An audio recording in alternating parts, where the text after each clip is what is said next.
हे everyone, welcome back. ये continuation video है jQuery का ही। हम उसके बेसिक्स पढ़ रहे थे लास्ट टाइम एंड अभी हम उसके बारे में थोड़ा और जानेंगे। So let's get started. Last time जब हम jQuery की बात कर रहे थे तो हमने डिस्कस किया था कि कैसे हम jQuery के सेलेक्टर यूज़ करके कुछ भी चेंजेस जो मैनिपुलेशन करते हैं वो उसको सेलेक्ट करके कर सकते हैं एंड दिस यूज़ करके भी कर सकते हैं वंस वो सेलेक्ट हो गया है। तो फिर से स्टार्ट करते हैं वहीं से एंड इस बार मैं आपको कुछ और चीज़ें बताऊँगा। सबसे पहला जो काम था हमारा jQuery का, स्क्रिप्ट टैग लिखना था। उसके अंदर डॉक्यूमेंट डॉट रेडी,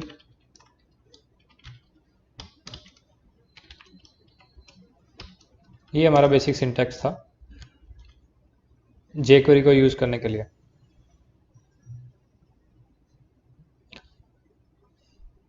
सबसे पहले तो हम बॉडी के अंदर ना कुछ एलिमेंट्स बना लेते हैं जिन पर हम कुछ काम कर पाएंगे।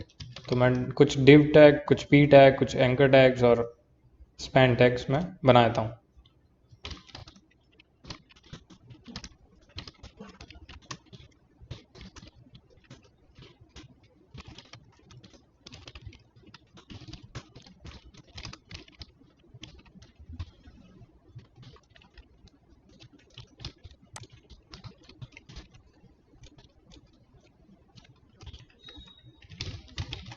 तो ये मैंने कुछ सैंपल लिख दिया एंड इसी को यूज़ करके हम मल्टीपल जो भी हमारे काम होंगे वो करेंगे। ठीक है, थोड़ा सा मैं स्टाइल भी इसमें ऐड कर देता हूँ सो दैट हम उन क्लासेस को यूज़ कर पाएँ। आप नोट करिए कि मैंने डॉट ए लिखा है, तो ये एंकर टैग्स के लिए नहीं है, ये उन क्लासेस के लिए जहाँ पे ए यूज़ होगा।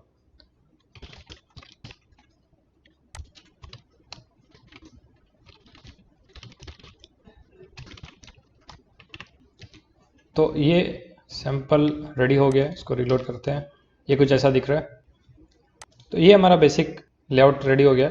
अब जो भी हमें जो चेंजेस करना है वो इसमें हम करेंगे।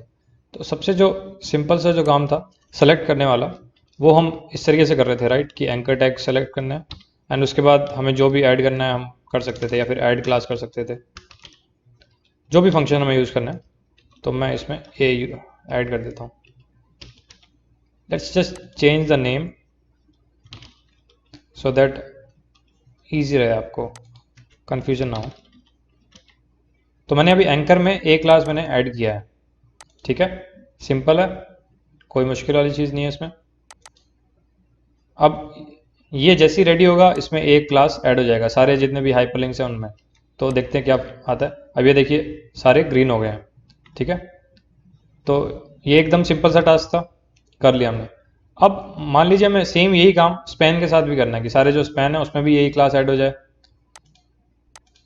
तो यहाँ पर एंकर में तो ये क्लास ए क्लास जो है वो ऐड हो गया है। अब हमें स्पैन में भी करना है, तो कैसे करें? या तो हम नेक्स्ट लाइन लिखें एंड यहाँ पर मैं लिख दूँ एंकर की जगह इस बार स्पैन, या फिर मैं लिख दूँ डॉट एस पी, क्योंकि डॉट एस पी यहाँ पर यूज़ हो रहा है हर जगह स्पैन में। बट मैं यही सेम काम ना मैं ऐसे भी कर सकता हूँ, कॉमा लगाकर डॉट एस पी। सेम जैसे हम सी एस एस के रूल लिखते थे सेम वैसे ही के वैसे ही मैंने डॉट एस पी यहाँ पर लिख दिया है। अब हम देखते हैं, तो आप देख रहे हैं यहाँ पर ये भी ग्रीन हो गया और ये भी ग्रीन हो गया। तो क्लासेस जो है वो दोनों में ऐड हो गई। तो ये सिंपल सा टास्क था जो हमने कैसे किया, कॉमा लगाकर। तो इससे हम मल्टी सेलेक्ट भी कर सकते हैं। हमने अलग अलग एलिमेंट्स सेलेक्ट कर लिए, जो रूल्स थे सीजर्स के सेम वैसे के वैसे ही हम ये भी कर सकते हैं जो चाइल्ड के लिए था।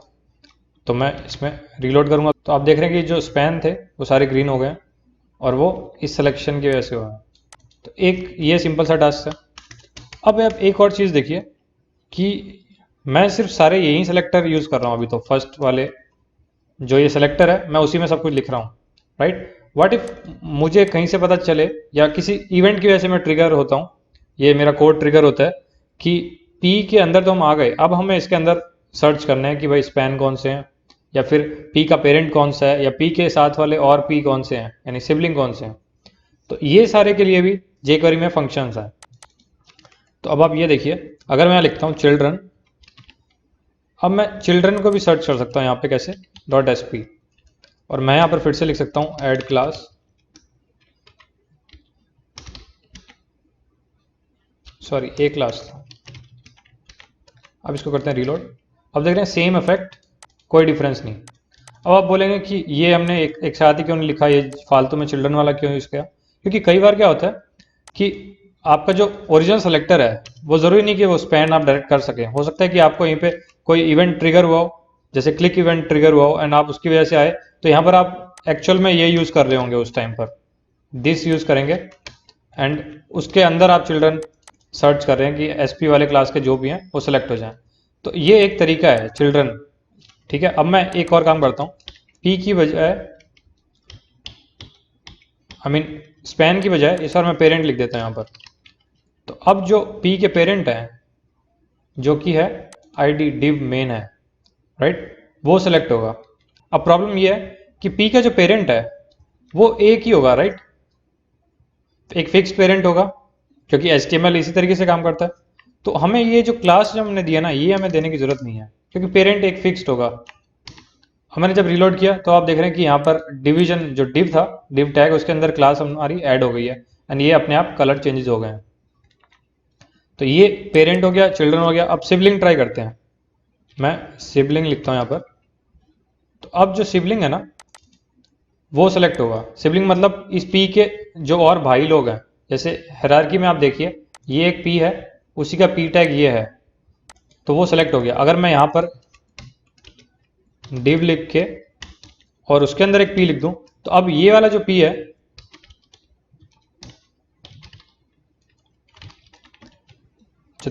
ये वाला पी लिखा मैंने लाइन नंबर 20 पे, ये एक्चुअल में इस फर्स्ट वाले पी का सिबलिंग नहीं है, ठीक है। तो मैं यहाँ पर लिखता हूँ, इसको आईडी देते हैं पहले तो, फर्स्ट पी। अब मैं इसको सिलेक्ट करता हूँ फर्स्ट पी से। अब फर्स्ट पी के जो सिबलिंग है वो ये और ये हैं, ये दो ही हैं। ये जो तीसरा आप देख रहे हैं यहाँ पर लाइन नंबर 20 पे, वो सिबलिंग नहीं है। तो इसको एक बार ट्राई करते हैं। मैंने रिलोड किया, अब आप देख रहे हैं कि किसी पे भी कुछ नहीं हुआ, क्यों? Let's see. सिबलिंग के लिए हमें सेलेक्टर यूज करना पड़ेगा, ये हमने मिस कर दिया, क्योंकि सिबलिंग बहुत सारे हो सकते हैं। सिबलिंग्स नाम का फंक्शन है, क्योंकि सिबलिंग्स मल्टीपल होते हैं, एंड उसमें सेलेक्टर भी आपको देना पड़ेगा, ठीक है। तो सिबलिंग नहीं, सिबलिंग्स, क्योंकि मल्टीपल सेलेक्ट होंगे। अब आप देख रहे हैं कि ये जो वाला जो था ये सेलेक्ट नहीं हुआ, क्यों? क्योंकि ये सिबलिंग नहीं है। दूसरा जो ये खुद था, आप जो नोटिस करें फर्स्ट पी जो एलिमेंट है वो खुद सेलेक्ट नहीं हुआ, उसके भाई लोग सेलेक्ट हुए हैं सिर्फ। तो ये आपको यूज करना, जब भी जरूरत पड़ेगी तब आपको यूज करना आना चाहिए, सिबलिंग कैसे सेलेक्ट होते हैं, ठीक है। अब ये भी है कि भाई सिबलिंग आप देख रहे हैं कि दो थे तो दोनों सेलेक्ट हुए हैं, अगर 10 होते तो 10 के 10 सेलेक्ट होते। तो इसका मतलब ये जो भी हम फंक्शन यूज कर रहे हैं, चाहे चिल्ड्रन हो चाहे सिबलिंग्स हो, ये सारे मल्टीपल एलिमेंट्स पे काम कर रहे हैं एक साथ। तो ये अपने आप ही एक तरीके से लूप चलता है, एंड सबके ऊपर एक एक करके काम होता है। तो इसको हम कहते हैं इम्प्लिसिट आइट्रेशन। इम्प्लिसिट आइट्रेशन ये हो रही है, मतलब अंदर के अंदर ही वो अपने आप आइट्रेट कर रहा है, यानी एक तरीके से लूप में वो काम कर रहा है, एंड सारे का सब पे जो भी हम यहाँ पे इंस्ट्रक्शन लिखेंगे वो काम कर रहा है। तो इसको कहते हैं इम्प्लिसिट। अब एक होता है एक्सप्लिसिट, कि मतलब आपको एक एक करके उनको खुद मैनुअली ऑपरेट करना है। तो उसके लिए हमारे पास फंक्शन है ईच, वो हम अभी पढ़ेंगे। अभी हम एक और फंक्शन है उसके बारे में पढ़ते हैं, जिसका नाम है फाइंड। अब आपने ये तो सेलेक्ट कर लिया, ठीक है। उसके बाद मान लीजिए कोई एक एलिमेंट आपको फाइंड करना है, तो आप उसको फाइंड फंक्शन से फाइंड कर सकते हैं कि वो टैग कहाँ पर है, ठीक है। अब जरूरी नहीं ना कि यार उसका डायरेक्ट चाइल्ड ही हो, जैसे ये पी लिखा हुआ है, या मान लीजिए मैंने div सेलेक्ट किया था ये मेन वाला, उसके अंदर अब जरूरी नहीं कि भाई डायरेक्ट चाइल्ड पी हमें सेलेक्ट करना है, या फिर कोई पर्टिकुलर चाइल्ड ही हमें सेलेक्ट करना है। ये भी तो हो सकता है कि बहुत गहरा हायरार्की हो एंड बहुत सारा कॉम्प्लेक्स स्ट्रक्चर हो, तो हमें उसके अंदर पर्टिकुलर कहीं और डीप जा जाके उसमें स्पैन सेलेक्ट करना है, मान लीजिए, जस्ट फॉर एग्जांपल। तो एक तो सिंपल तरीका है कि भाई मैं यहाँ पे लिख दूं div एंड देन स्पैन, तो div के अंदर वाले सारे स्पैन सेलेक्ट हो जाएंगे। बट हो सकता है कि ये मेरा मोटिव नहीं है, मुझे कुछ और पर्टिकुलर रूल के साथ सेलेक्ट करना है, तो मैं यहाँ पर फाइंड भी यूज कर सकता हूँ। यहाँ पर लिखूंगा फाइंड, एंड उसके अंदर मैं फाइंड कर रहा हूँ, स्पैन फाइंड कर रहा हूँ, ठीक है। मैंने किया रीलोड, तो आप देख रहे हैं ये जितने स्पैन थे ये सारे सेलेक्ट हो गए, एंड कलर उनका चेंज हो गया, क्लास उनमें ऐड हो गई। एक और यहाँ पर मैं इसमें मल्टीपल काम कर सकता था कि फाइंड जो मैंने कर लिया, अब फाइंड क्या करना है। अब लेट्स से मुझे उसका प्रीवियस सिबलिंग सेलेक्ट करना है। ये देखिए अब आप, मैं यहाँ पर अब एक और स्पैन ऐड कर देता हूँ, ठीक है। एंड इस बार इसमें मैं क्लास नहीं देता हूँ, मैं ये सिर्फ एग्जांपल के लिए बता रहा हूँ कि भाई इससे भी ज़्यादा कॉम्प्लेक्स स्ट्रक्चर हो सकते हैं, कोई बड़ी बात नहीं है। तो मैंने यहाँ पर लिख दिया ये, ठीक है, प्रीवियस सिबलिंग। अब मैंने किया रीलोड, सॉरी ये प्रीवियस सिबलिंग फंक्शन नहीं, यही होगा प्रीवियस। अब आप इसको नोटिस करिए कि जो मैंने सेलेक्ट किया था डॉट एस पी, उसका प्रीवियस माने PREV प्रीवियस जो था मैंने उसको सेलेक्ट कर लिया। आप एक बार इस हायरार्की में भी देखिए कि हुआ क्या। मैंने रूल लगाया था कि SP को सेलेक्ट करा जाए, ठीक है, एंड उससे जस्ट पहले वाला फाइंड, मतलब ये SP हुआ एंड उसके जो पहले वाला स्पैन था वो सेलेक्ट हुआ प्रीव फंक्शन की वजह से, एंड उसमें ऐड क्लास हो गया। तो इस तरीके से हम मल्टीपल, देखिए मैंने डॉट लगाया, उसके बाद डॉट लगाया, फिर डॉट लगाया, ऐसे करके मैं चेनिंग कर सकता हूँ अपने फंक्शंस की। तो jQuery इसके लिए ये जो चेनिंग है ये jQuery में एक्सप्लिसिटली अवेलेबल है, जावास्क्रिप्ट से ही ली गई है, बट ये सारे जो फंक्शन मैं ऐसे लाइन से यूज करते जा रहा हूँ, ये मेरे लिए ईजी बना देते हैं चीज़ें, तो मैं ऐसे कर सकता हूँ। अब हम आगे बढ़ते हैं, ईच की तरफ चलते हैं, ठीक है। उसके बाद हम ईच से वापस हम आएंगे इवेंट हैंडलिंग पे, क्योंकि वो भी इंपॉर्टेंट है, एंड उसके बाद हम फॉर्म्स वगैरह की भी बात करेंगे कि कैसे फॉर्म वगैरह काम करते हैं एंड कैसे हम jQuery का उसमें इस्तेमाल कर सकते हैं, ठीक है। तो ये तो हुआ सिंपल हायरार्की को समझना कि कैसे चिल्ड्रन सेलेक्ट होंगे, कैसे पेरेंट सेलेक्ट होंगे। अब एक बार हम ईच देखते हैं। जब मैंने फर्स्ट टाइम यहाँ पर पैराग्राफ टैग सेलेक्ट किया था एंड मैंने जब ऐड क्लास किया था तो सब में हो गया था वो काम, राइट, सब में क्लास ऐड हो गई थी, कोई दिक्कत नहीं थी। अब मान लीजिए मुझे कुछ पर्टिकुलर कुछ चीज़ें इसमें ऐड करनी हो, तो कैसे करें? तो मैं क्या करूँगा, यहाँ पर डॉट लगाऊंगा, मैं लिखूंगा ईच, एंड अब मैं यहाँ पर लगाऊंगा फंक्शन। मैं ये हटा देता हूँ पहले, फंक्शन। फंक्शन के अंदर मैं दे सकता हूँ इंडेक्स, एंड जैसे बाकी फंक्शंस मैंने लिखे हैं jQuery के, सेम वैसे ये फंक्शन भी यूज होगा। अब आप नोटिस करिए कि ईच का आर्ग्यूमेंट मैं फंक्शन दे रहा हूँ एंड उस फंक्शन का आर्ग्यूमेंट मैं दे रहा हूँ इंडेक्स। इंडेक्स का मतलब है जैसे हम C++ या PHP के एरेज में जो इंडेक्स पढ़ रहे थे, सेम वैसी इंडेक्स यहाँ पर यूज होगा। तो अब मैं क्या करता हूँ, दिस को यूज करता हूँ एंड इसके अंदर मैं टेक्स्ट जो है इसका मैं इंडेक्स लिख देता हूँ इसमें, ठीक है। अब देखते हैं क्या होता है। मैंने क्या रीलोड, और आप देख रहे हैं कि 0 1 2 3 आ गया बस, और जो मेरा और जो टेक्स्ट था वो सारा चला गया। P सारे सेलेक्ट हो गए, कोई दिक्कत नहीं उसमें, बट सेलेक्ट होने के बाद आप देख रहे हैं क्या हुआ। एक और काम करते हैं इसमें, मैं इसमें करता हूँ मेन का डायरेक्ट जो चाइल्ड है P वो सेलेक्ट हो खाली। तो ये जो थर्ड वाला जो डिवीजन के अंदर हमने बनाया था ना, ये वैसे का वैसा रहा, बाकी सारे P सेलेक्ट हुए एंड सेलेक्ट होकर उसमें जो टेक्स्ट था वो चेंज हो गया।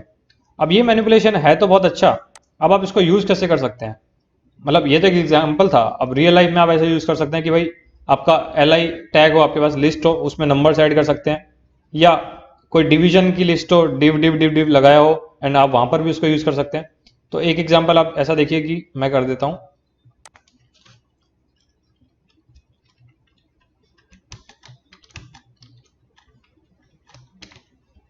अब देखिए मैंने क्या किया। मैंने क्या रीलोड, और आप देखिए फर्स्ट वाला जो सब था गो टू इंडेक्स वगैरह वो सब ठीक है, ये गो टू इंडेक्स तो एक ही वजह से आ रहा है, तो यहां पर ये दिक्कत हो गया। ऐसा करते हैं, इसको और अच्छे से एक्सप्लेन करने के लिए ए लगा देते हैं यहाँ पर, ठीक है। तो फर्स्ट जो हाइपरलिंक था उसमें 0 लगा, फिर स्पेस ऐड हुआ एंड देन वो जो गो टू इंडेक्स था वो एज इट इज रहा, फिर 1 2 ये ऐसे ऐड हो गए। तो इंडेक्स तो 0 से शुरू हो रहा है। अब मैंने यहाँ पर किया क्या, मैंने आपको कल बताया था प्रीवियस वीडियो में कि जो टेक्स्ट वाला जो फंक्शन है, एंड ऐसे बहुत सारे फंक्शन है, HTML फंक्शन है, जो भी फंक्शन है वो गेट भी करते हैं और सेट भी करते हैं। तो अभी मैंने जो फर्स्ट वाला जो यूज हो रहा है, जो ब्रैकेट देख रहे हैं, इसका मतलब है कि मैं इस पे टेक्स्ट को सेट कर रहा हूं, ठीक है। सेट क्या कर रहा हूं, इंडेक्स लिया, फिर प्लस, जैसे हम PHP में अपेंड करने के लिए डॉट लगाते थे, यानी दो चीज़ों को ज्वाइन करने के लिए डॉट लगाते थे। यहाँ पर जावास्क्रिप्ट में प्लस लगता है। फिर मैंने यहाँ पर एक स्ट्रिंग प्लस किया, यानी ऐड किया, और स्ट्रिंग क्या है, स्पेस, तो इंडेक्स स्पेस, फिर से मैंने प्लस लगाया। अब मैं क्या ऐड कर रहा हूँ, सेम वही टेक्स्ट फंक्शन, बट इस बार मैंने ब्लैंक दिया। ब्लैंक का मतलब है कि मैं गेट कर रहा हूँ कि जो एग्जिस्टिंग जो टेक्स्ट है वो मेरे को मिल जाए। तो मैंने एक टेक्स्ट फंक्शन से गेट किया, एंड ये जो बाहर वाला टेक्स्ट फंक्शन है इससे मैंने सेट किया। तो ये कंफ्यूज होने की जरूरत नहीं है, इसको आप समझिए कि भाई ये दो तरीके का काम करता है टेक्स्ट या कोई सा भी फंक्शन हो। अगर मैं इसमें कुछ भी आर्ग्यूमेंट नहीं देता हूं तो ये गेट करेगा, यानी वैल्यू फेच करेगा कि अभी प्रेजेंट में क्या वैल्यू है। जो अगर मैं इसमें आर्ग्यूमेंट दे देता हूं फंक्शन के अंदर, तो वो जो आर्ग्यूमेंट में दूंगा वही वैल्यू उसकी सेट हो जाएगी। तो ये मैंने डुअल काम करवाया टेक्स्ट फंक्शन से, पहले गेट किया, बाहर इसको सेट किया, तो ये जो मेरा डेटा है वो चेंज हो गया। तो ये आप इमेजिन भी नहीं कर सकते कि क्या क्या पॉसिबिलिटीज है, आप इसको किस किस तरीके से यूज कर पाएंगे। इसके बहुत सारे यूज केसेस हैं, तो जहां पर आपको सही लगे वो आप कर सकते हैं। अब एक और जो तरीका था, मतलब यहाँ तो हमें इंडेक्स को यूज करना था, अगर हमें इंडेक्स यूज नहीं करना तो बाकी सारा काम जो था वो अपने आप ही jQuery कर रहा था ना, इम्प्लिसिट के थ्रू, इम्प्लिसिट आइट्रेशन के थ्रू, तो कोई दिक्कत नहीं है। तो ये ईच फंक्शन जब तक आपको यूज, मतलब स्पेसिफिक यूज ना हो तब तक यूज करने की जरूरत है नहीं, इतना कोई खास यूज नहीं होता, बट हाँ ऐसे काम के लिए आप इसको कर सकते हैं हमेशा। तो अब हम चलते हैं वापस इवेंट हैंडलिंग की तरफ, और अब हम पढ़ते हैं कि मान लीजिए जैसे ये मैंने क्लिक किया यहाँ पर, ठीक है, क्लिक किया तो ये कह रहा है ऑब्जेक्ट नॉट फाउंड, क्योंकि ऑब्जेक्ट नहीं था यहाँ पर।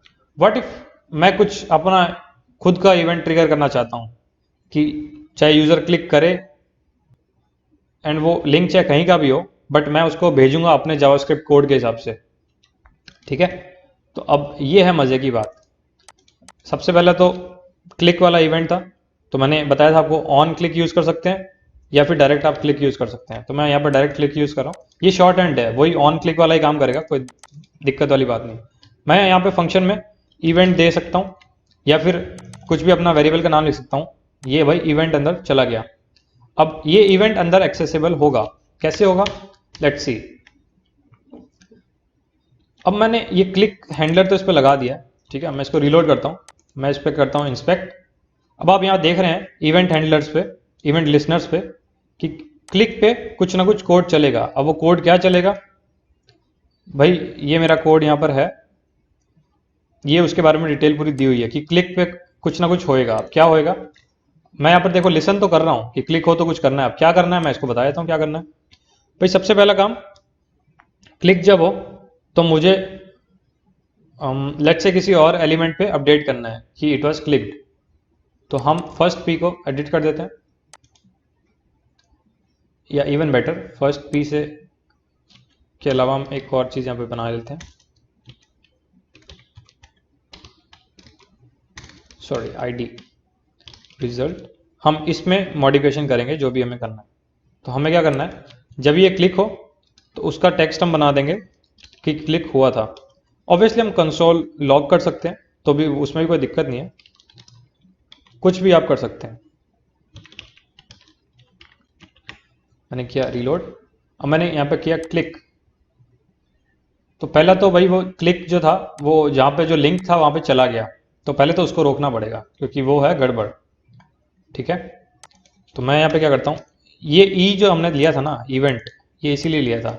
अब हमें क्या करना है कि पहले तो जो इसका जो नॉर्मल जो इसका हैंडल करने का तरीका है ब्राउजर का, पहले तो उसको रोकना है कि ब्राउजर को हमें बताना है भाई क्लिक को रोक दो, पहले कहीं भेजना मत।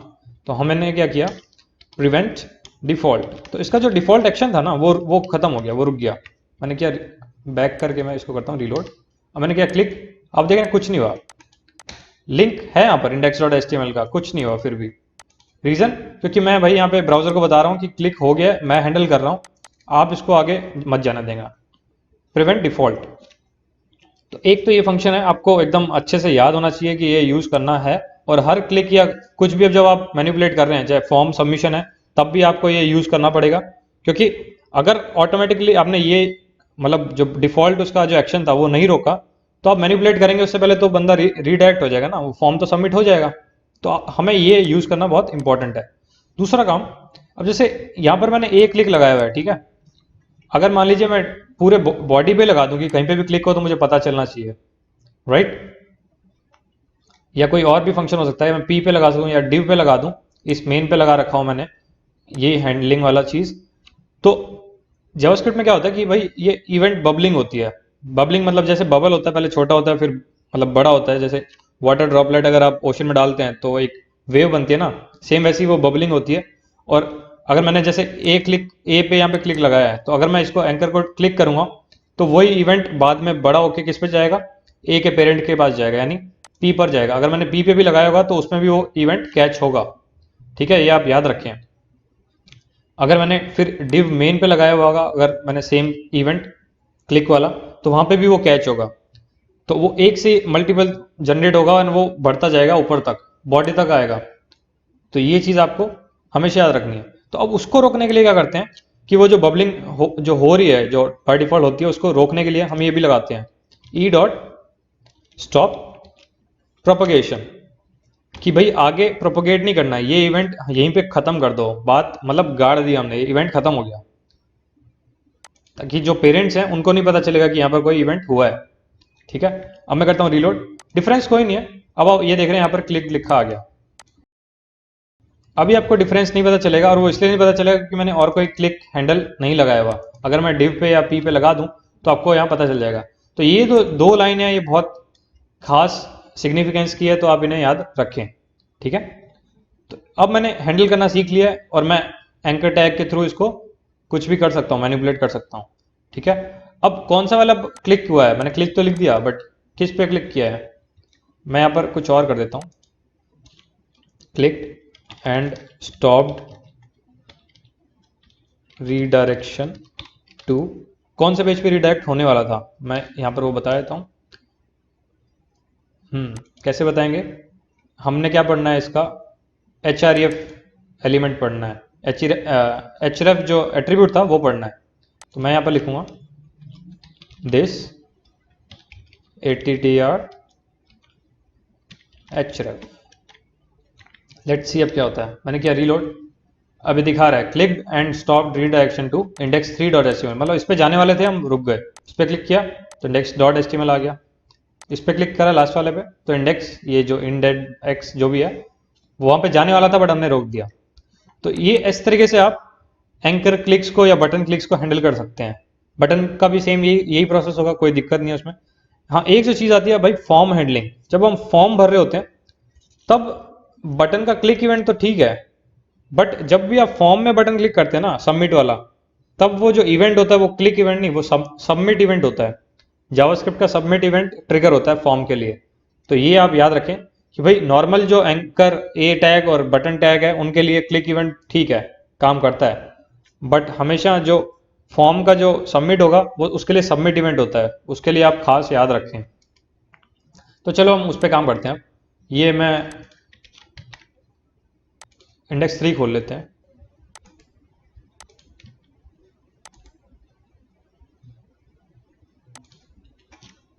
index3.html,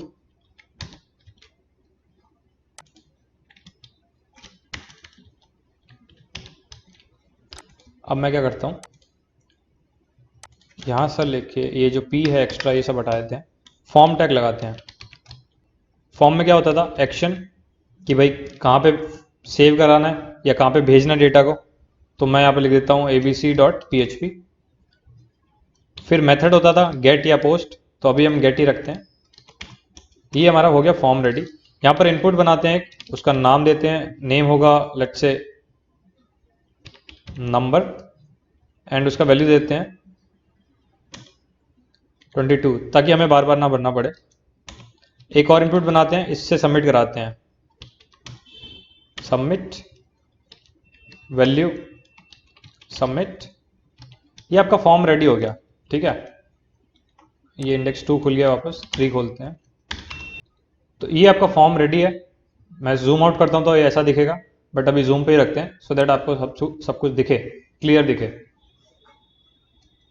22 लिखा हुआ आ गया, इसको मैं एडिट कर सकता हूँ ऑब्वियसली, तो उसमें कोई दिक्कत नहीं है। सबमिट करूंगा तो ये फॉर्म सबमिट हो जाएगा। अब कहाँ सबमिट होगा, abc.php पे, और यहाँ पर आप देख रहे हैं नम तो हमें अभी ये नहीं करना है, हमें इसको मैनिपुलेट करना है, ठीक है। तो हम यहाँ पर क्लिक नहीं, इस बार सबमिट होएगा। सेम वही तरीका, ये भी शॉर्ट हैंड है, ऑन सबमिट भी यूज़ कर सकते हैं जैसे ऑन क्लिक करते थे, या डायरेक्ट सबमिट भी यूज़ कर सकते हैं। मैं यहाँ पर लिख दूंगा फॉर्म। फॉर्म तो डायरेक्ट टैग सेलेक्ट हो गया, तो ऐसे मल्टीपल अगर फॉर्म्स होंगे तो वो सारे सेलेक्ट हो जाएंगे। हालांकि मैं अगर यहाँ पर आईडी देता हूँ F1, तो और अगर मैं यहाँ पर भी ये लिख देता हूँ F1, तो ये सिर्फ हम इस फॉर्म की बात कर रहे हैं, पर्टिकुलर इस फॉर्म की, ठीक है।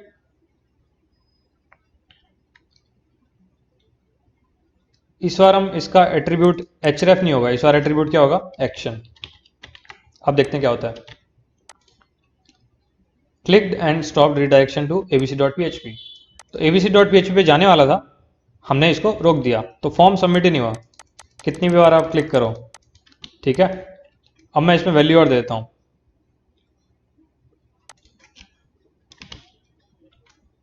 With input. इनपुट की वैल्यू अब कैसे रीड करते हैं, हाँ ये चीज़ आपकी रह गई है, तो आप इस पर भी ध्यान दें। इनपुट की वैल्यू देने के लिए मैं क्या कर सकता हूँ, दिस डॉट, अब या तो आप इसको डायरेक्ट इनपुट नम से सेलेक्ट करें या फिर इनपुट फर्स्ट एलिमेंट से सेलेक्ट करें, तो दोनों ही तरीके से सही है, कैसे भी कर सकते हैं। दिस के अंदर आप इसमें क्या कर सकते हैं, चिल्ड्रन इनपुट फर्स्ट, जो भी फर्स्ट इनपुट है वो सेलेक्ट होएगा। अब मुझे उसकी वैल्यू चाहिए, तो वैल फंक्शन है हमारे पास। अब देखते हैं क्या होता है, मैंने क्या सबमिट, अब ये कह रहा है इनपुट 22 के साथ रोक दिया इसने, मैं ये डाल देता हूँ, तो आप देख रहे हैं यहाँ पर भी चेंज हो गया। तो वैल जो फंक्शन है वो वैल्यू पढ़ता है इसकी, ठीक है। कोई भी इनपुट की अगर वैल्यू पढ़नी है आपको, तो VAL वैल्यू फंक्शन है, वो वैल आपको देगा। अगर आपको वैल्यू सेट करनी है तो ऑब्वियसली यहाँ पर आप नंबर लिख सकते हैं, तो वैल्यू सेट और गेट दोनों करेगा, ठीक है। अब देखते हैं क्या होता है। मैं यहाँ पर लिखा 11, सबमिट किया। अब आप देख रहे हैं कि यहाँ पर 234 हो गया, क्यों, क्योंकि भाई मैंने यहाँ पर 234 लिखा था, तो इस बार उसने सेट कर दिया वैल्यू, खाली छोड़ा था तो गेट करी थी। अब यहाँ पर एरर क्या है कि ये ऑब्जेक्ट है, जावास्क्रिप्ट का ऑब्जेक्ट है ये इसने कोई वैल्यू रिटर्न नहीं करी है। तो अगर मैं खाली ये लिखता हूँ यहाँ पर, एंड यहाँ पर मैं वापस लिखता हूँ वही चीज़, बट इस बार मैं इसको करता हूँ खाली। तो अब आप एक चीज़ इसमें नोटिस करिए, मैं यहाँ पर अगर 0 भी लिखता हूँ या 8 लिख दिया, सबमिट किया, तो यहाँ पर वैल्यू 234 ही आएगी। क्यों, क्योंकि मैंने वैल्यू यहाँ पे सेट कर दिया उसकी 234। सेट करने के बाद मैंने यहाँ पे वापस गेट करी, तो 234 आ गई। तो ये कुछ इस तरीके से ही काम करता है वेल फंक्शन। जैसे HTML और टेक्स्ट फंक्शन थे, सेम वैसे ही वेल फंक्शन भी काम करता है। तो कोई नई बात नहीं है, बस ये आपको जितना प्रैक्टिस करोगे आप उतना हैबिचुअल हो जाओगे। मैंने यहाँ पर क्या किया, मैंने फॉर्म देखा, उसके चिल्ड्रन देखे सारे जितने भी थे, इनपुट वाले सेलेक्ट करे, मतलब फिल्टर करे, एंड जितने भी इनपुट आए थे उसमें से फर्स्ट सेलेक्ट करा है। तो ये फर्स्ट भी एक फंक्शन है jQuery का। तो इस तरीके से आप api.jquery.com पे जाएंगे, वहाँ पे जितने फंक्शन हैं आप एक बार उनको पढ़िए। मतलब कोई स्पेशल नाम तो है नहीं, जो रेगुलर हम इंग्लिश में वर्ड्स यूज करते हैं उन्हीं के फंक्शन बना रखे हैं। जैसे well for value, first, last, previous, next, ऐसे भी ये भी सब चीज़ें हैं। तो कोई मुश्किल नहीं होगा आपको याद करने के लिए। jQuery बना इसलिए था कि भाई सब कुछ ईजी रहे, एंड ये ईजी बनाता है डेफिनेटली चीज़ें। सब कुछ आपको एक्सप्लेन कर सकते हैं आप खुद को, एंड मैं जो एक्सप्लेन कर रहा हूँ आई होप आपको वो भी समझ आ रहा हो। तो ये jQuery का जो एक तरीके से बेसिक था वो पूरा कंप्लीट हो गया। एक चीज़ हम करते हैं थोड़ा एक्सपेरिमेंटेशन के लिए, एजेक्स के बारे में हम थोड़ा पढ़ते हैं कि हाउ डज दैट वर्क। मैंने PHP के फॉर्म जब बनाए थे हमने, तब हमने बात करी थी कि एजेक्स क्या होता है। एजेक्स कुछ नहीं, बस फुल फॉर्म अगर देखें तो उसका होता है एसिंक्रोनस जावास्क्रिप्ट एंड XML। तो एसिंक्रोनस जावास्क्रिप्ट वो इंपॉर्टेंट वर्ड है, एसिंक्रोनस। एसिंक्रोनस का मतलब है कि जो बैकग्राउंड में भी हो सके उसको एसिंक्रोनस कहते हैं। अब उसका एग्जैक्ट डेफिनेशन और उसका और डिटेल में जानना है तो आप गूगल कर सकते हैं। अब एजेक्स का जो पूरा मतलब है मैं आपको बताता हूँ क्या होता है कि भाई एजेक्स एक ऐसा मतलब सेट ऑफ टूल्स है या सेट ऑफ टेक्नोलॉजी आप कह सकते हैं, जिससे क्या होता है कि अगर आपका कोई वेब पेज लोड हुआ है तो उसी वेब पेज में बिना रीलोड करे आपको और पेजेस अगर लोड करने हैं, उनमें से इंफॉर्मेशन को यूज़ करके वहाँ पर मैनिपुलेट करना है उसी पेज में, तो आप कर सकते हैं एजेक्स के थ्रू। जैसे कि इसका सबसे सिंपल एग्जांपल मैं बताता हूँ। कई बार आप फॉर्म भरते हैं, किसी का कॉन्टैक्ट फॉर्म भरेंगे वेबसाइट का, तो वो पेज रीलोड नहीं होता, वहीं पे एक छोटा सा लोडिंग आइकन आता है एंड देन वहीं पे लिखा जाता है कि आपका फॉर्म सबमिट हो गया है। आपने देखा कि पेज रीलोड नहीं हुआ, बट मैंने जब क्लिक किया तो वहीं का वहीं वो डेटा हो गया, चला गया। सेम ऐसा मतलब हर जगह यूज़ होता है। आप इवन फेसबुक में देख लीजिए, फेसबुक में जब आप किसी को मैसेज कर रहे होते हैं एंड आपने टेक्स्ट लिखा एंड एंटर मारा, तो वो पेज रीलोड नहीं होता, वो पेज वहीं का वहीं रहता है। बस वो एक एजेक्स रिक्वेस्ट जाती है सर्वर पे, आपका एसएमएस स्टोर होता है एंड उसी के रिस्पॉन्स में आपका वो दिख जाता है कि वही मैसेज उसको पहुंच गया है, वो चैटिंग वाले उसमें एरिया में आपको मैसेज दिख जाता है। तो सेम उसी तरीके से दुनिया भर के इसके एप्लीकेशन है, कहीं पे भी आप यूज़ कर सकते हैं। बस इसका जो फंडा है कि भाई पेज रीलोड नहीं करना पड़ेगा, उसी में आप छोटा सा एक फ्रेगमेंट दूसरे पेज का उसमें इंट्रोड्यूस कर सकते हैं बिना रीलोडिंग के। ये एकदम बेसिक डेफिनेशन है, एक्सप्लेनेशन है एजेक्स की। तो अब हम उस पर बात करते हैं। आई होप यहाँ तक एकदम क्लियर है। अब हम बात करेंगे एजेक्स की। ये उड़ाते नहीं है इसको हम कमेंट कर देते हैं। ये कमेंट आउट हो गया पूरा। अब हम पहले तो बात करते हैं कि भाई एजेक्स रिक्वेस्ट जो पुराना जो तरीका था एक्चुअल जावास्क्रिप्ट में वो कैसे होता था।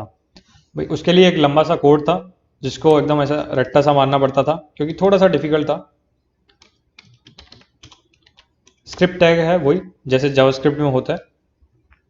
एक वेरिएबल लेंगे वेर, उसका नाम आप रख दीजिए कुछ भी, एक्स वाई रख देते हैं, ठीक है। अब आपको एक नया ऑब्जेक्ट बनाना पड़ता था, किसका, एक क्लास है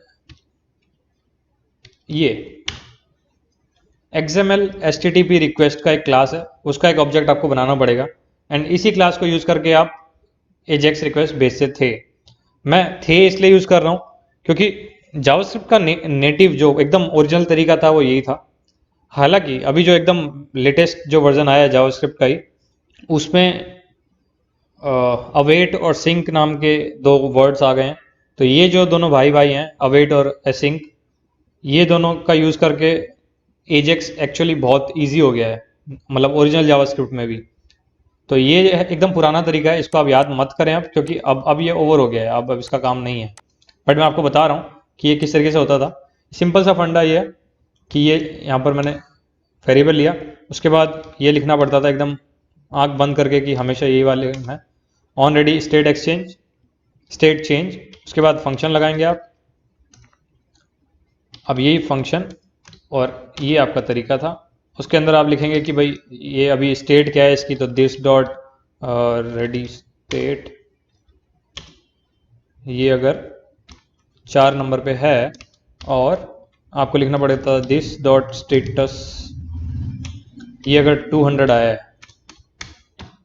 ये कंपैरिजन ऑपरेटर है, डबल इक्वल टू, जैसे PHP में होता है। मैं ज़्यादा एक्सप्लेन नहीं कर रहा हूँ जावास्क्रिप्ट का, क्योंकि मैं अज्यूम कर रहा हूँ आपको जावास्क्रिप्ट थोड़ा बहुत बेसिक्स पता है। तो ये काम होता था। ये है बेसिक जो पुराना वाला जावास्क्रिप्ट का तरीका था जिससे हम चेक करते थे। सॉरी मैंने यहाँ पर कुछ मिस कर दिया, ये एंड आएगा, ठीक है। तो ये 4 नंबर क्या है मैं आपको बताता हूँ।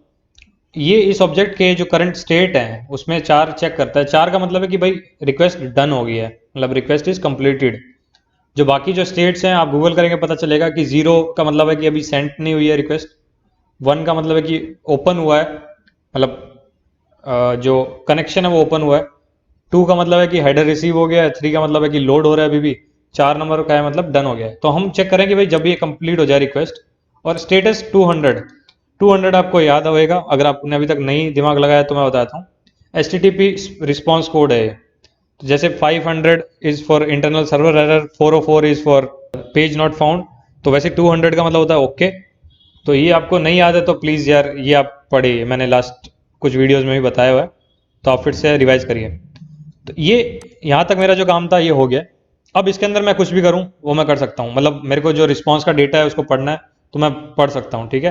तो मैं इसी दिस ऑब्जेक्ट को यूज़ करके मैं लिख सकता था गेट रिस्पॉन्स करके, या हेडर यूज़ करने हैं तो गेट ऑल रिस्पॉन्स हेडर्स, ऐसे करके दिस ऑब्जेक्ट यूज़ होता था। एंड ये तरीका था कुछ।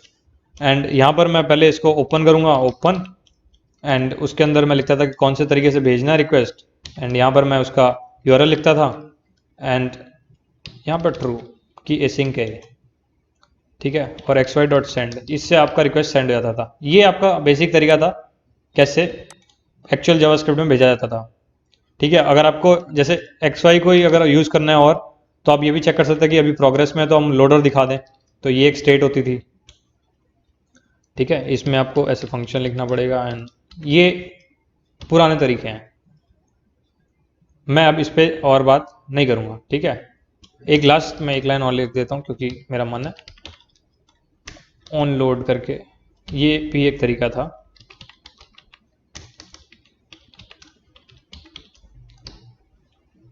ये कुछ मेथड्स थे जो हम पहले यूज़ करते थे। मैं अब इसको करता हूँ डिलीट क्योंकि बहुत हो गया कंफ्यूजिंग पार्ट। अब आते हैं नए एकदम जो लेटेस्ट तरीका है जावास्क्रिप्ट में एजेक्स रिक्वेस्ट भेजने का, वो क्या है। आपका सिंपल सा एक फंक्शन बनाएंगे आप, एसिंग। एसिंग मतलब एसिंक्रोनस फंक्शन। फंक्शन का नाम दे दीजिए कुछ भी, ABC। ठीक है, इसमें आपको एक पहले URL सेव करना पड़ेगा कि भाई URL कौन सा है, कहाँ आपको डेटा भेजना है। abc.html भेजना है या फिर रिसीव करना है, पोस्ट गेट कुछ भी हो सकता है। यहाँ पर आप एक और वेरिएबल ले सकते हैं, रिस्पॉन्स, एंड उसमें आप अवेट यूज़ करेंगे। अवेट आता है, कीवर्ड है अवेट। फैच नाम का फंक्शन है जो आपका सारा काम करता है। ये आप देख रहे होंगे कि जो पुराना वाला जो तरीका था उसमें से एक भी वर्ड यहाँ पे मैच नहीं कर रहा है यूआरएल के अलावा, एवरीथिंग इज डिफरेंट। तो ये एकदम लेटेस्ट है एंड सही बताऊँ तो इससे जो jQuery का जो एजेक्स मेथड है वो वाला अब डिफिकल्ट लगता है, तो ये इतना ईजी हो गया है। एंड ऑब्वियसली ये रिक्वायर्ड भी था क्योंकि कब तक कोई ज़रूरी थोड़ी है कि सारी वेबसाइट jQuery यूज़ करें ही करें, तो ये चीज़ें आसान बना देता है। ठीक है, ये आपने किया। अब यहाँ पे आपको कुछ नहीं करना है, यहाँ पे लिखना है रिस्पॉन्स। अगर ओके है, रिस्पॉन्स डॉट ओके, तो ये करना है। अगर नहीं है तो एल्स में जाएगा। रिस्पॉन्स ओके में आपका एक और चीज़ था कि ये अवेट आपने एक बार तो यूज़ कर लिया है, बट अब जो आप रिस्पॉन्स को यूज़ कर रहे हैं, जैसे मान लीजिए कहीं पे आप लिखना हो, मैं jQuery क्यों यूज़ कर रहा हूँ, मुझे लिखना पड़ेगा पूरा ये डिटेल में, document dot gate element by ID या नेम कुछ भी कर सकते हैं। ID मेन कर देता हूँ या रिजल्ट कर देता हूँ।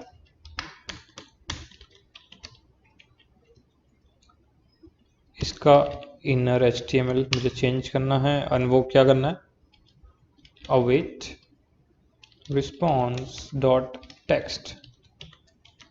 यहाँ पे रिस्पॉन्स डॉट टेक्स्ट की जगह रिस्पॉन्स डॉट जेसन भी लिख सकते हैं। जेसन एक फॉर्मेट है, हम पहले ऑलरेडी बात कर चुके हैं पुरानी वीडियोस में। तो ये है बेसिक फंडा। ये ओके का मतलब है कि भाई काम करा है, ये जो हमने पहले लिखा था ना 200 वाली चीज़, ये वो चीज़ है। और एल्स में आएगा कि भाई ये रिक्वेस्ट गई नहीं आपकी या फेल हो गई, कुछ भी आप कर सकते हैं आउटपुट कहीं पे भी, कंसोल में कर दीजिए या कहीं पे भी कर दीजिए, अलर्ट दिखा दीजिए, सिंपल सच अलर्ट फेल्ड रिक्वेस्ट। ये है नया तरीका। ठीक है, इसको आप टेस्ट करना चाहें कर सकते हैं, कोड आप अपने डेस्कटॉप में लिखिए एंड कॉपी करिए। अब क्योंकि ये jQuery का चैप्टर है तो हम इसको करेंगे jQuery से। ये अब आप देखिए थोड़ा सा इंपॉर्टेंट है, वर्ड्स पे ध्यान दें। अगर एसिंक फंक्शन होना जरूरी है क्योंकि अवेट आप तभी यूज कर सकते हैं जब आपका फंक्शन एसिंक है। अगर आपका फंक्शन एसिंक नहीं है तो आप अवेट यूज नहीं कर सकते, एरर आ जाएगा। तो ये 2-3 चीज़ें याद रखिएगा। आप जावास्क्रिप्ट और पढ़ें, गूगल करें, अच्छे से समझें तो आपको आ जाएगा, कोई दिक्कत वाली बात नहीं है। अब मैं बात करता हूँ jQuery में एजेक्स कैसे होगा, क्योंकि ये एक्चुअल में बहुत इजी और सही तरीका है। हाँ, एक चीज़ इसमें रह गई, ये वाले तरीके में आप प्रोमिसेस भी यूज़ कर सकते हैं। जब आप गूगल करेंगे तो पता चल जाएगा कि प्रॉमिस कैसे यूज़ होगा। ये डॉट देन लगा के होगा कि अगर ये हो जाता है तो इसके बाद क्या करना है, ऐसा ऐसा। ठीक है, तो प्रोमिसेस के बारे में पढ़िएगा कि जावास्क्रिप्ट में प्रॉमिस क्या होता है। अब बात करते हैं jQuery के एजेक्स की फाइनली। ठीक है, सबसे जो सिंपल जो तरीका है एजेक्स का, ये लिखना है, डॉट एजेक्स लिखना है, हो गया। ये एजेक्स का कॉल होएगा। अब किस पे जाना है, URL लिखना है, तो abc.php पे जाना है, दैट्स इट। ऐसे होता है। लेकिन अब ये है गेम कि भाई हमें पूरा बताना पड़ेगा क्या क्या चीज़ें कैसे कैसे भेजनी है, तो सेटिंग उसकी पहले एजेक्स की करनी पड़ेगी। अब प्रेफर्ड वे कुछ भी हो सकता है, या तो आप ग्लोबल प्रेफरेंस से आप एक फंक्शन होता है उसको यूज़ करिए, या फिर आप इसी फंक्शन के अंदर सेटिंग्स बताइए कि क्या क्या हमें करना है और कैसे कैसे हमें करना है। सबसे पहले इसके अंदर हमारा जाएगा हमेशा सेटिंग का ऑब्जेक्ट। ऑब्जेक्ट बनाने के लिए कर्ली ब्रेसेस यूज होते हैं जावास्क्रिप्ट में। अब तक आप समझ ही गए होंगे कि यहाँ पे भी हमने यूज़ करें, हर जगह ही हम यूज़ कर रहे हैं। ठीक है, तो कर्ली ब्रेसेस से ऑब्जेक्ट जाता है हमेशा। जितने भी आप प्लगइन्स यूज़ करेंगे jQuery के, उनमें भी ये कर्ली ब्रेसेस से ही आपका ऑब्जेक्ट जाएगा। तो ये कोई नई चीज़ नहीं है, इसको आप याद कर लें। ये अजेक्स का आपका ऑब्जेक्ट रेडी हो गया। अब इसके अंदर सेटिंग आपको देनी है, तो पहले आपको बताना पड़ेगा कि भाई मेथड या टाइप क्या है। मेथड लिख सकते हैं आप। Something is wrong with my keyboard, sorry for that. Method में आप लगा सकते हैं get, post, whatever you want. Same type भी लिख सकते हैं, एक ही बात है। आप जब आप डॉक्यूमेंटेशन पढ़ेंगे इस फंक्शन का, तो उसमें लिखा होगा कि type is an alias for method. एक चीज़ आप देखिए, यहाँ पर नोटिस करिए, मैंने इक्वल टू नहीं लगाया है, मैंने कॉलन लगाया है। तो जो भी ऑब्जेक्ट जब आप भेज रहे हैं जावास्क्रिप्ट में, यही तरीका है कि की और वैल्यू जब आपको दिखानी है तो की हमेशा कॉलन के लेफ्ट साइड पे आएगी, वैल्यू हमेशा कॉलन के राइट साइड पे आएगी। एंड जब भी आपको मल्टीपल की वैल्यू फॉर्म दिखाना है तो कॉमा लगाएंगे एंड नेक्स्ट लाइन में, या उसके आगे भी लिख सकते हैं, नेक्स्ट लाइन में आप कुछ भी लिख सकते हैं, यूआरएल बता सकते हैं कि भाई कहाँ भेजनी है रिक्वेस्ट। तो यहाँ मैं बता सकता हूँ abc.php। ठीक है, अगर मैं यहाँ से नहीं लूँ, मतलब ये तो हार्ड कोडेड हो गया, बट मेरे को यहाँ से रीड करना है कि इसका जो एक्शन है, सेम वही यार, वही वाली चीज़ करते हैं फिर से। मैं इसको करता हूँ कट, यहाँ पे इसको यूज़ कर लेते हैं।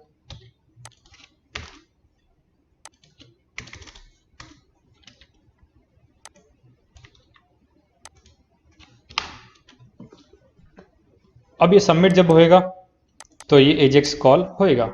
ठीक है, अब की बार हम डायरेक्ट सबमिट नहीं कर रहे हैं, अब हम एजेक्स के थ्रू सबमिट करेंगे। तो मेथड मैंने बता दिया गेट है, पोस्ट भी लिख सकता हूँ।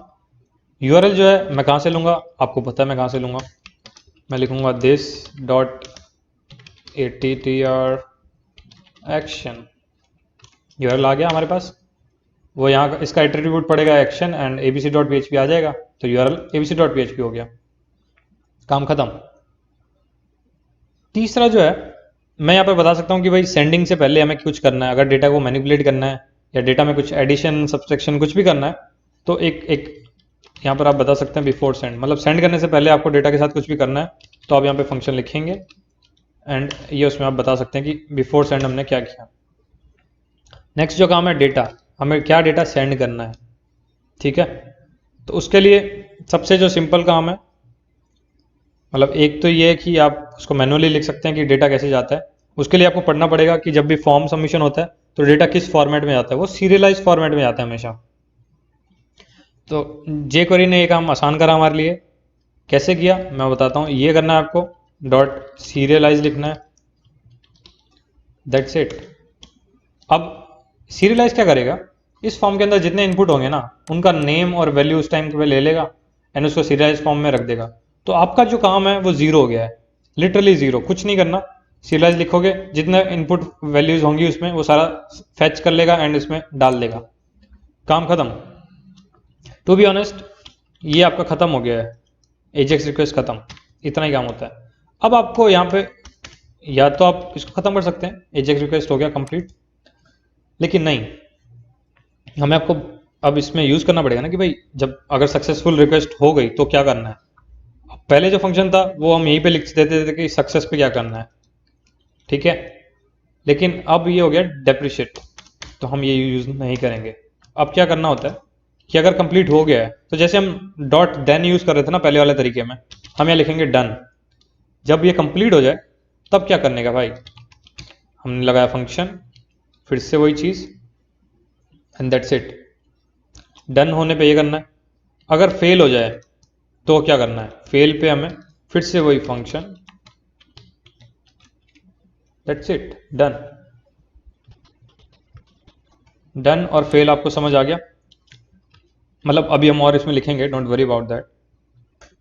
अब एक जो लास्ट चीज है ये आता है यहाँ पर डॉट ऑलवेज। सेम जैसे डन फेल किया वैसे सेम वही काम है, यहाँ पर आएगा सेमीकोलन। फाइनली हमने एजेक्स को कंप्लीट कर दिया है। तो ये मैं यहाँ पर क्या कर रहा हूँ, मैं यहाँ पर इसमें चेनिंग कर रहा हूँ कि भाई डन होने पे है, फेल होने पे है, ऑलवेज। ऑलवेज का मतलब है कि ये काम तो हमेशा होना ही है। ठीक है, हमेशा होना है। सो अब डन में क्या करना है भाई, जब ये काम कंप्लीट हो गया एजेक्स का तो हमें क्या चाहिए होगा, रिस्पॉन्स चाहिए होगा, राइट। अब उस रिस्पॉन्स को जैसे भी यूज़ करना है आप यूज़ कर सकते हैं। तो जो ये फंक्शंस हैं डन फेल ऑलवेज, इनमें हम हमेशा आर्ग्यूमेंट्स दे सकते हैं, और 3 आर्ग्यूमेंट जो बाय डिफ़ॉल्ट होते हैं वो होते हैं डेटा, मतलब जो रिस्पॉन्स आया वहाँ से, दूसरा होगा स्टेटस टेक्स्ट, या अगर फेल हुआ है तो एरर आएगा, तीसरा रिक्वेस्ट आएगा XHR जिसे कहते हैं। XHR मतलब वही पुराने वाला जो हम पढ़ रहे थे, XML HTTP रिक्वेस्ट, उसका शॉर्ट फॉर्म XHR कहते हैं उसको। तो अब ये फंक्शंस को हम यूज़ कर सकते हैं। अब क्या करते हैं, फेल वाले फंक्शन में हम चलते हैं पहले, क्योंकि हमें पता है अभी abc.php अभी एग्जिस्ट नहीं करती, ठीक है। तो हम पहले उसको यूज़ करते हैं। हम यहाँ पर क्या करेंगे, console.log लॉग कर देंगे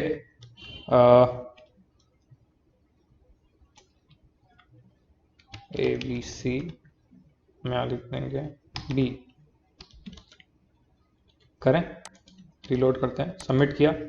अब आप सोर्सेज में नेटवर्क में जाएंगे तो आप देखेंगे क्या आता है, 404 आ गया, ठीक है, क्योंकि एग्जिस्ट नहीं करता। यहाँ पर आप टाइप देख रहे हैं XHR है, पेज रिलोड नहीं हुआ है, ये XHR रिक्वेस्ट हुई है, यानी एजेक्स रिक्वेस्ट हुई है। कंसोल में क्या है, एरर, ठीक है। अगर मैं यहाँ पर ए लिख देता हूँ जो कि डेटा है, मैं किया सबमिट। अब ये पूरा का पूरा मेरे पास जो गया था रिस्पॉन्स टेक्स्ट, देखिए आप इसका आ गया, ऑब्जेक्ट नॉट फाउंड आया, मतलब ये जो पूरा का पूरा था वो आ गया। तो हम क्या करते हैं, ए डॉट स्टेटस टेक्स्ट, ये मैं इसको लॉक करता हूँ। मैंने क्या, रिलोड, सबमिट किया, तो यहाँ पर आ रहा है नॉट फाउंड, यानी 404 नॉट फाउंड आया। स्टेटस कोड भी आप कर सकते हैं, ऑब्वियसली वो पूरा का पूरा ऑब्जेक्ट है, उसके अंदर जो भी प्रॉपर्टीज आप उसको रीड कर सकते हैं, ठीक है। ये मैं आपको सिर्फ एग्जांपल बता रहा हूँ। तो हम ये कर सकते हैं, ए डॉट स्टेटस प्लस स्पेस दिया एंड फिर से प्लस लगा के ए डॉट स्टेटस टेक्स्ट, ठीक है। मैंने किया रिलोड, सबमिट किया, 404 नॉट फाउंड। अभी आप अलर्ट में भी दिखा सकते थे, जरूरी थोड़ी है कि आप लॉग में दिखाएंगे।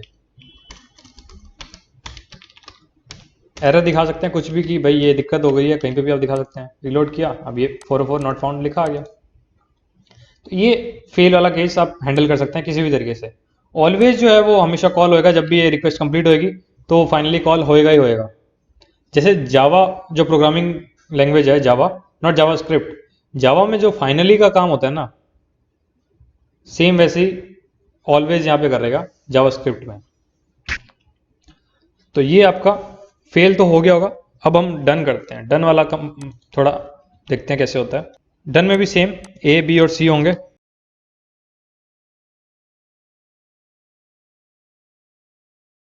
करना है वो आप पूरा टेस्टिंग खुद करें और समझें कि कैसे कैसे यूज़ होंगे। मैं आपको सिंपल सा तरीका बताता हूँ।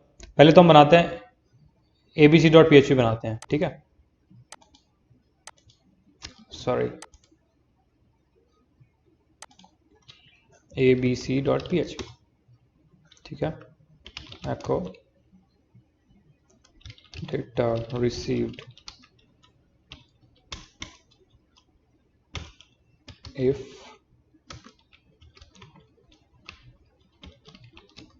क्या नाम आ रहा है हमारे पास,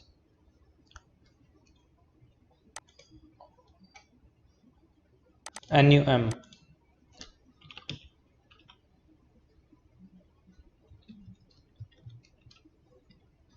नॉट एम्प्टी है,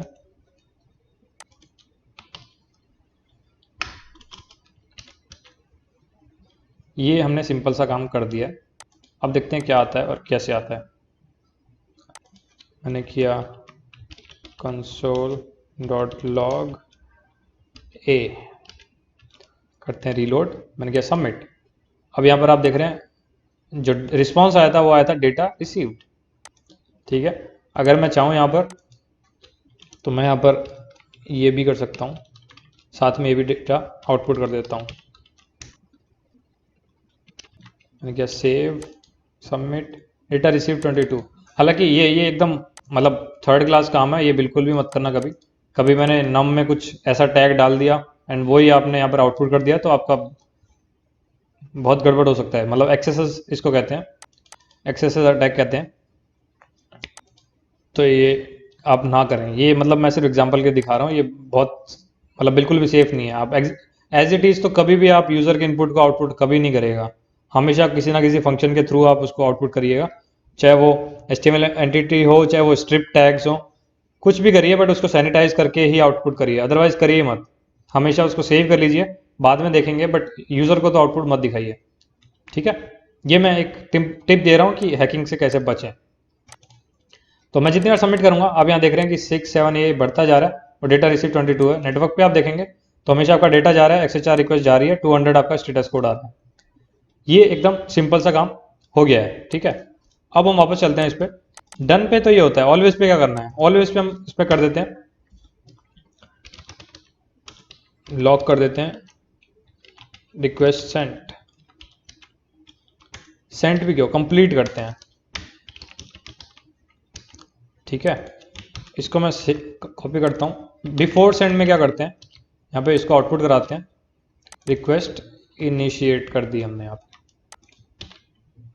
मैंने क्या सबमिट, कंसोल पे आप देखिए लाइन से, पहले रिक्वेस्ट इनिशिएट होती है, फिर डन पे वो डेटा कंप्लीट होता है, और फिर ये रिक्वेस्ट कंप्लीट होती है, ठीक है। तो ये लाइन वाइज चल रहा है कि बिफोर सेंडिंग से पहले हमने क्या किया, उसके बाद डेटा आया तो हमने डन पे क्या किया, फिर ऑलवेज मतलब जब पूरा कंप्लीट हो गया रिक्वेस्ट तब हमने क्या किया, यानी डन के भी बाद ऑलवेज उसका वर्क करेगा। तो ये आप ऑर्डर याद रखिएगा, कई बार काम होता है और ये काम आती है अच्छी चीज़ें। बिफोर सेंड में आप हमेशा लोडर दिखा सकते हैं कि भाई लोड हो रहा है, डेटा लोड हो रहा है। तो चलिए हम वही करते हैं, फिर सबसे एक सिंपल सा काम वही करते हैं, ये सब तो छोड़िए। हालांकि ये रखना ज़रूरी है, क्योंकि अभी मैं यहाँ पर अगर कोई भी एलिमेंट में डेटा चेंज करूँगा तो वो इतना फास्ट होगा कि आपको दिखेगा ही नहीं कि चेंज हुआ भी था या नहीं हुआ था, वो सीधा ऑलवेज वाला ही आपको दिखेगा कि रिक्वेस्ट कंप्लीट हुआ है। तो एक काम करते हैं, ये तो ठीक है, इसके साथ हम रिजल्ट का जो टेक्स्ट है उसमें ए लिख देते हैं। ये तो कर ही सकते हैं हम, डेटा रिसीव 22। अब एक और इसमें चीज़ देखते हैं कि कैसे कैसे हम टेस्ट कैसे कर सकते हैं कि ये डेटा सही था या जो भी आपका रिस्पॉन्स आया उसके हिसाब से आप क्या कर सकते हैं। व्हाट इफ मैं यहाँ पर एक सेटिंग कर दूं कि जब ये रिक्वेस्ट डन हो जाती है और अगर डेटा में मान लो मेरा सक्सेस नहीं आया, सक्सेस आता है तो ठीक है, अगर सक्सेस आ जाता है तो हम यहाँ लिख सकते हैं if A is equal to success, तो हम यहाँ पे लिख देंगे फॉर्म सबमिटेड एंड सेव्ड, ठीक है। अगर ये नहीं होता है, एल्स वाला पार्ट लिख देते हैं, इसको कॉपी कर लेते हैं यार, फॉर्म सेविंग फेल्ड, ठीक है। ये एल्स पार्ट हो गया, और लॉग तो हमेशा होगा ही, चाहे सक्सेस हो या ना हो। अब मुझे यहाँ पे क्या करना है, मैं यहाँ पर चेक कर लेता हूँ इसके अंदर ही, इफ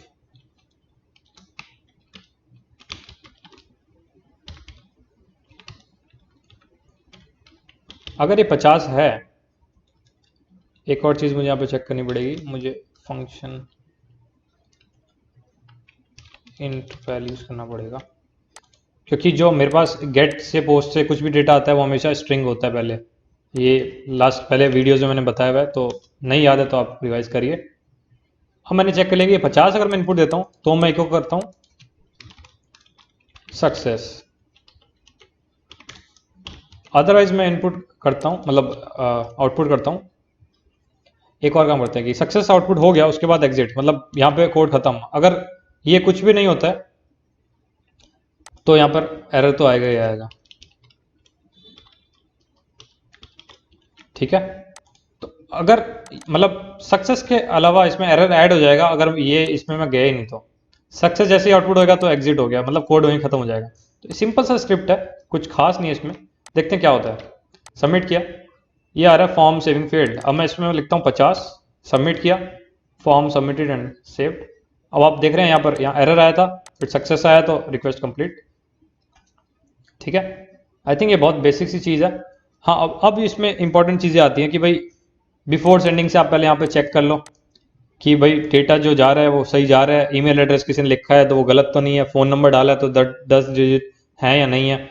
अब जब हमने प्रीवियस वीडियोस में बात करी थी ये चेकिंग की, तो हमने एट्रीब्यूट डाले थे इसमें कि मिनिमम 10 लेंथ होनी चाहिए, या टाइप ईमेल है तो ईमेल एड्रेस ही जाना चाहिए। वो सबको ओवरराइड कर सकता था मतलब जो हमारा कस्टमर है या जो भी हमारा यूज़र है।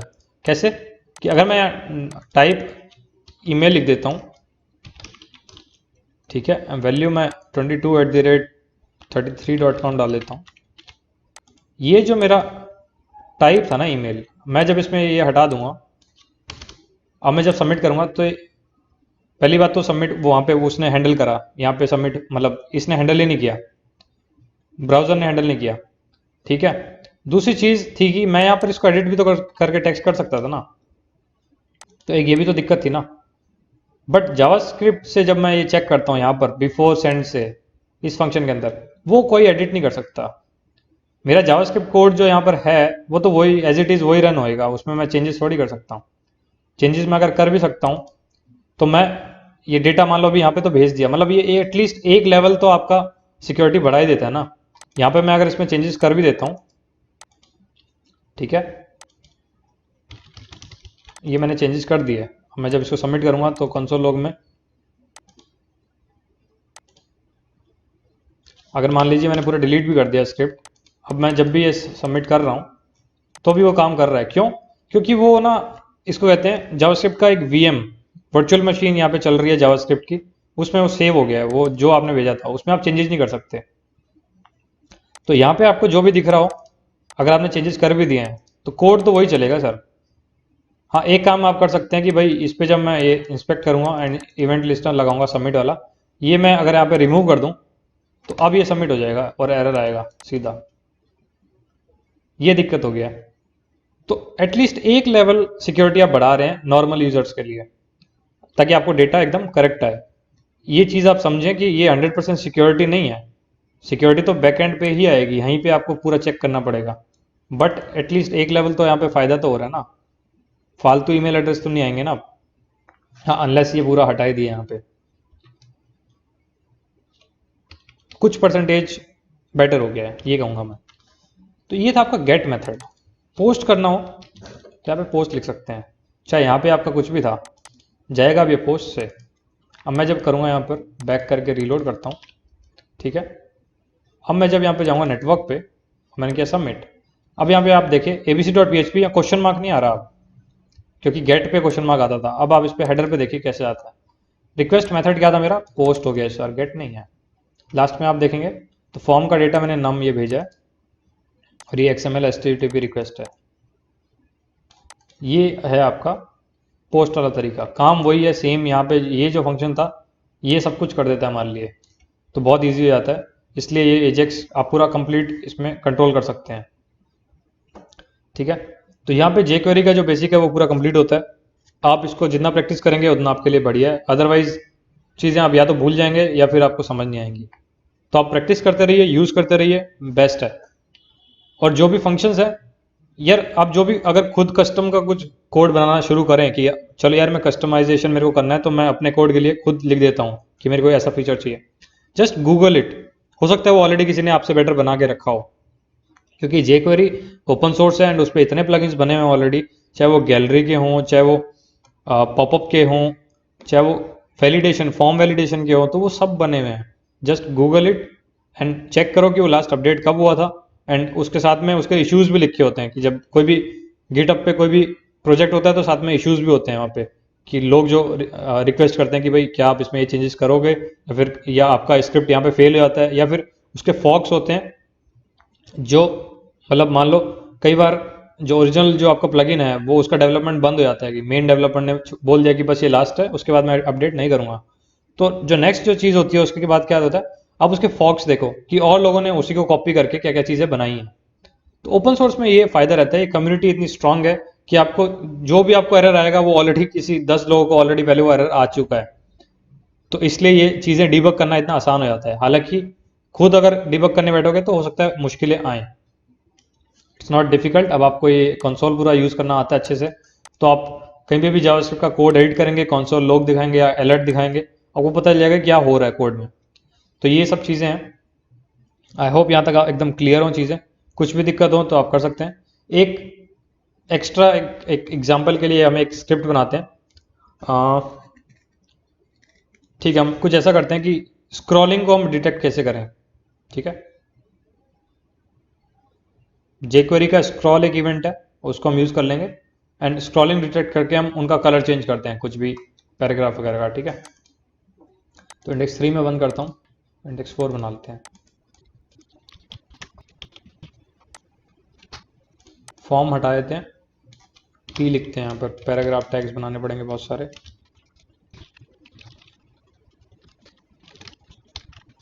आईडी तो सेम हो नहीं सकती, इस बार क्लास लिख देते हैं यहाँ पर। ठीक है, ये मैंने एक लंबा सा पेज बना दिया अपना।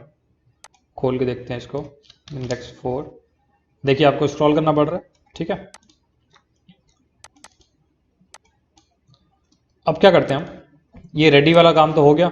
रेडी में क्या करते हैं, उसके बाद हमें स्क्रॉल डिटेक्ट करना है, तो विंडो का स्क्रॉल इवेंट हमें चेक करना पड़ेगा। तो आप लगाएंगे डॉलर विंडो। अब आप देखिए मैंने जैसे डॉक्यूमेंट यूज़ किया था वैसे मैं विंडो यूज़ कर रहा हूँ।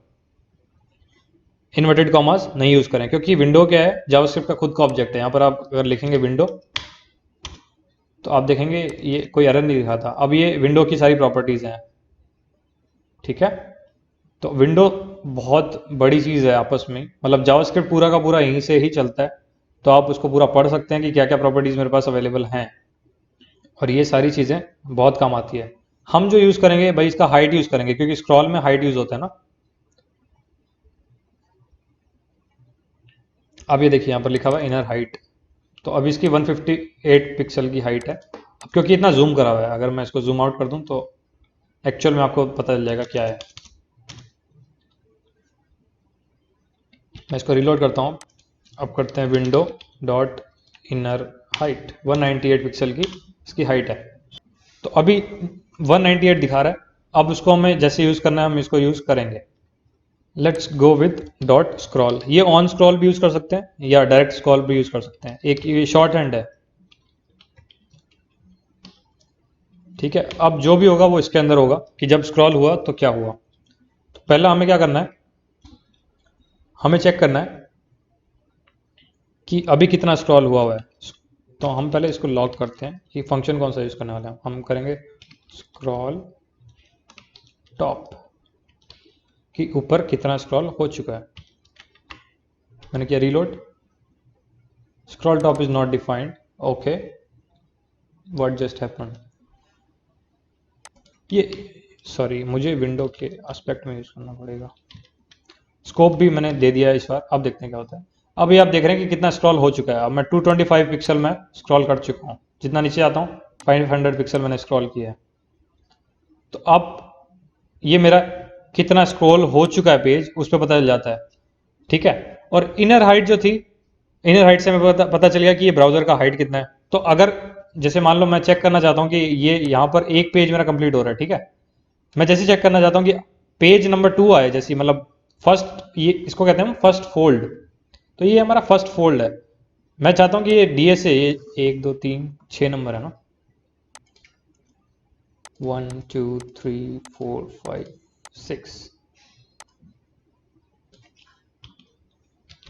First fold ends. मैं चाहता हूँ कि ये जैसे ही खत्म हो उसके बाद जो नीचे है वो पूरा कलर चेंज हो जाए। तो मैं इन दोनों चीज़ों का यूज़ करूँगा कि अभी कितना स्क्रॉल हुआ है और एक्चुअल में यानी ओरिजिनल हाइट कितनी है। ठीक है, तो इन दो चीज़ों का यूज़ करते हैं। मैं चेक कर लेता हूँ कि भाई अभी जो स्क्रॉलिंग है, ठीक है, वो विंडो की इनर हाइट से ज़्यादा है कि कम। सिंपल सा काम, विंडो, इनफैक्ट मुझे ये यूज़ करने की ज़रूरत नहीं, मैं डायरेक्टली विंडो लिख सकता हूँ, window dot inner height. Scroll top तो मैं jQuery के लिए कर रहा हूँ, तो मैंने यहाँ पर इसे लगा दिया। तो ये विंडो डॉट इनर हाइट इस बार आ गया। अब हम इसके अंदर चलते हैं। अब हमें क्या करना है, अगर ये ज़्यादा है तो मैं क्या करता हूँ, इन सब पे क्लास ऐड कर देता हूँ एक। ठीक है, क्लास यूज ऐड कर देते हैं।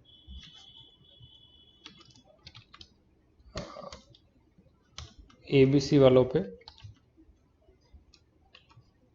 ऐड क्लास, ए क्लास। ठीक है, मैंने क्या रीलोड, अब ये जैसे ही फर्स्ट फोल्ड ऊपर जाएगा, ओ ग्रीन हो गया, राइट। अब ये सारे ग्रीन हो गए। ये इसका आईडी था, इसका क्लास नहीं था, इसका क्लास एबीसी नहीं है, इसका आईडी एबीसी है, इसलिए फर्स्ट वाला नहीं हुआ। और अब ये सारे के सारे हो गए, जैसे ही स्क्रॉल हुआ वैसे हो गया। एक इसमें काम और करते हैं कि वापस मैं जब ऊपर जाऊं तो ये वापस से नॉर्मल हो जाए, यानी ये क्लास रिमूव हो जाए।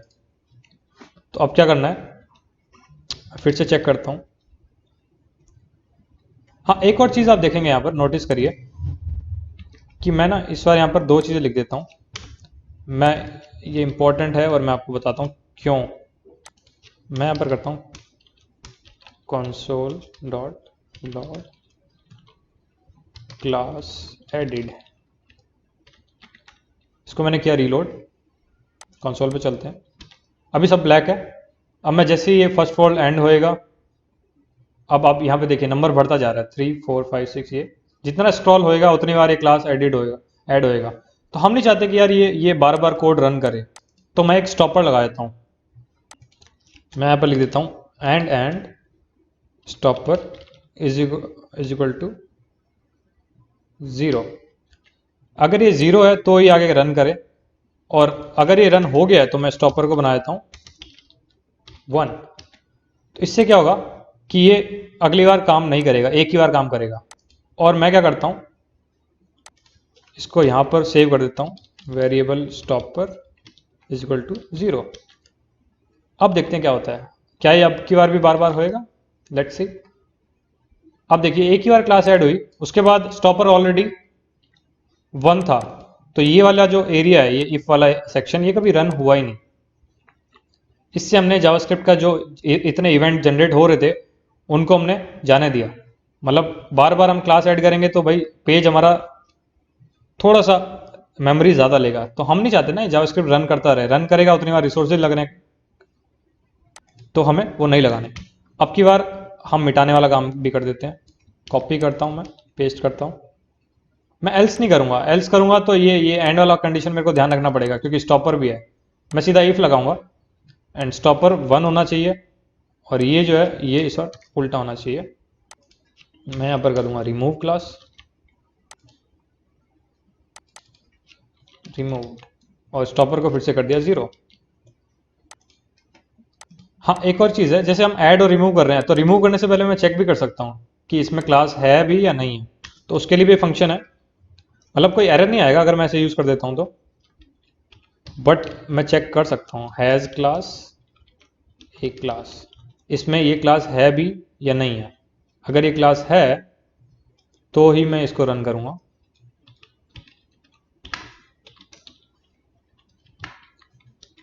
ठीक है, स्टॉपर तो मैं हर हाल में 0 कर ही रहा हूँ,